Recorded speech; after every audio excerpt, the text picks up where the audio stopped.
দীর্ঘমেয়াদী সামরিক পরিকল্পনার অংশ হিসেবে নতুন আর্মি রকেট ফোর্স ARFC গঠন করেছে পাকিস্তান। উদ্দেশ্য নিজেদের সামরিক সক্ষমতা বাড়ানোর পাশাপাশি প্রতিবেশী ভারতকে আগাম সতর্কবার্তা দেয়া। এবার পাকিস্তানের ৭৮তম স্বাধীনতা দিবসে এমন ঘোষণা দিয়ে নতুন করে জন্ম দিয়েছেন আলোচনার। বলা হচ্ছে এটি পাকিস্তান সেনাবাহিনীর নতুন শাখা হিসেবে কাজ করবে। নিরাপত্তা বিশ্লেষকদের মতে এতে কৌশলগত সক্ষমতা আরও বাড়বে। একজন সামরিক উচ্চপদস্থ কর্মকর্তার নেতৃত্বে সেনা সদর দপ্তর থেকে পরিচালিত হবে এ কার্যক্রম। চলতি বছরের মেতে ৪ দিনের যুদ্ধে জড়ায় ভারত পাকিস্তান।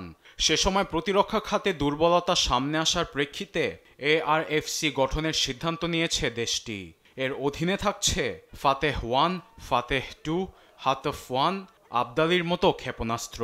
এ প্রসঙ্গে অস্ট্রেলিয়ার ন্যাশনাল বিশ্ববিদ্যালয়ের প্রভাষক মনসুর আহমেদের মতে, নবগঠিত কমান্ডের মাধ্যমে সীমান্ত অতিক্রম না করেই ভারতের গভীরের লক্ষ্যবস্তুতে আঘাত হানা সম্ভব। এর আগে মে মাসে দুদেশের সংকট চলাকালে ভারতীয় প্রধানমন্ত্রী নরেন্দ্র মোদী পাকিস্তানের পারমাণবিক ব্ল্যাকমেল সহ্য না করার হুঁশিয়ারি দেন। তার পাল্টা জবাবে ARFC গঠনের খবর সামনে এলো। আধুনিক যুদ্ধে অন্যান্য দেশের সঙ্গে তাল মেলাতেও নিজেদের প্রতিরক্ষা ব্যবস্থাকে ঢেলে সাজাচ্ছে ইসলামাবাদ। দেশটির এমন তৎপরতার মাঝেও মধ্যপাল্লার ব্যালিস্টিক ক্ষেপণাস্ত্র অগ্নি 5 এর পরীক্ষা চালিয়ে শক্তির জানান দিয়েছে মোদী সরকার। নিউজ ডেস্ক, দেশ টিভি।